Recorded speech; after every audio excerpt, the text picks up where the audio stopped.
Olá, boa noite, Pai do Senhor. Nessa noite eu queria estar compartilhando uma palavra aqui junto, né? Mateus 27, né? Do 3 ali em diante, que fala, né? Porque Judas se enforcou. Amém? Então eu queria ler aqui junto com vocês.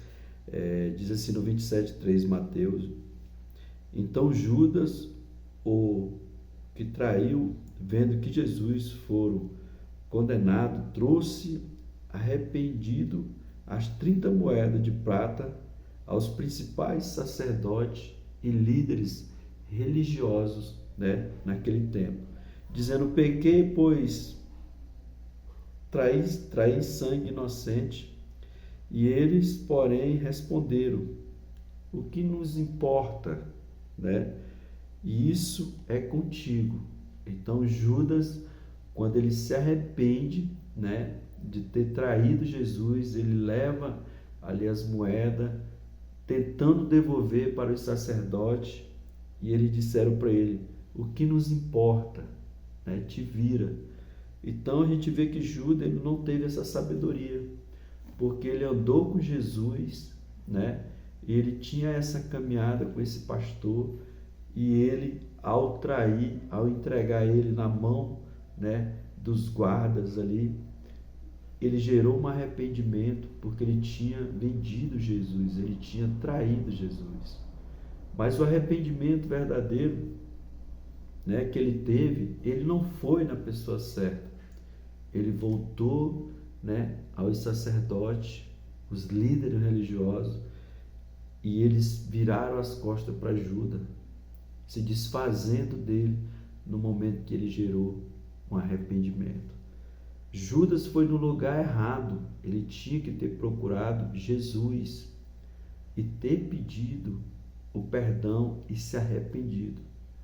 Mas quando ele sentiu aquela pressão de acusação, né, de ter ali trocado Jesus por aquelas 30 moedas, né, ele se enfadou ali, porque ele não teve, né, o perdão, ao ponto de levar ele a se enforcar por causa daquela acusação do sangue inocente. O que eu aprendo com isso? Pedro andou com Jesus. Pedro traiu Jesus. Mas Pedro, ele teve um momento de arrependimento. E ele foi perdoado por Jesus, porque ele foi na pessoa certa, o qual ele tinha, né, traído. Então muitas coisas acontecem nas nossas vidas no momento do perdão, porque a gente não tem coragem de ir à pessoa que nos feriu, que nos machucou, que nos traiu, né, que fez algo conosco. Porque quando nós temos essa atitude de procurarmos a pessoa certa e geramos o perdão, automaticamente gera cura no nosso coração e não há acusação. Então, a falta de sabedoria de Judas, por ter esse conhecimento de andar com o mestre, né, e se arrepender e não ir na pessoa certa, isso gerou morte na vida de Judas. O que nós aprendemos com isso? De fato, real, que o nosso coração, ele tem que estar quebrantado diante do Senhor. Quantos casamentos têm sido destruídos por causa da traição, por causa das brigas, das contendas, das divisões, né? Às vezes que acontece dia após dia, e as pessoas vão acumulando, né, acusações, né, ciúmes, ira.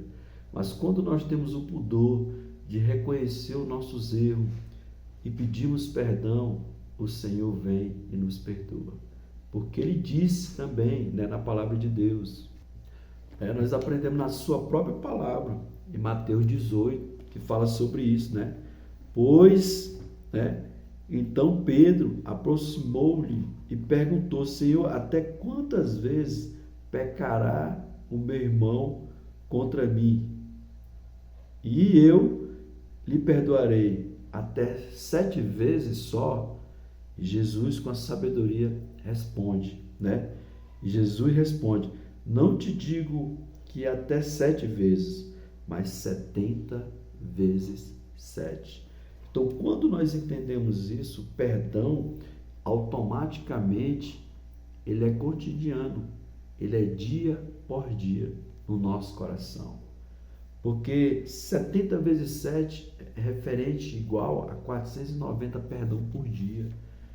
Então, para nós não carregarmos mágoa e acusação no nosso coração, né, nós precisamos ter o perdão diante de nós. Porque é isso que vai nos livrar da condenação, da ira, né, da brecha que às vezes nós damos para o inimigo, de andarmos amargurados, se sentirmos rejeitados por aquilo que fizeram comigo e aquilo que às vezes nós fazemos com as pessoas. Então nós precisamos trazer a palavra de Deus que gera isso dentro de nós, esse amadurecimento, essa realidade, e irmos até a pessoa certa e falarmos, né, daquilo que a pessoa fez conosco e pedirmos perdão e recebermos perdão. Porque a própria palavra fala para mim e para você. 1 João 1,9 diz isso. Diz assim: se confessarmos os nossos pecados, Ele é fiel e justo para nos perdoar os pecados e nos purifica de toda injustiça. E quando nós reconhecemos isso na nossa vida, a palavra de Deus que gera luz, né, gera cura, transformação e mudança, nós somos respaldados pela sua palavra. E aí sim, querido, nós somos perdoados pelo próprio Deus, que nem diz lá em Mateus, né, 6, 14, 15. Em Mateus 6, 14 diz assim: pois se perdoar aos homens suas ofensas, também o vosso Pai Celestial vos perdoará a vós. Se, porém, não perdoar aos homens as suas ofensas, também o vosso Pai Celestial não perdoará as vossas ofensas. Então, a palavra de Deus ela é muito, né, importante a gente entender. Por quê? Porque quando ela diz que o nosso Pai já nos perdoou, por que não perdoar o nosso próximo? Então, nós precisamos deixar gerar isso dentro do nosso coração, na nossa mente, para que dia após dia nós sentimos bem. Então, vá à pessoa certa, faça o conserto, ore antes, apresente ao Senhor, que vai gerar cura, vai gerar libertação sobre a tua vida. No nome de Jesus. Amém.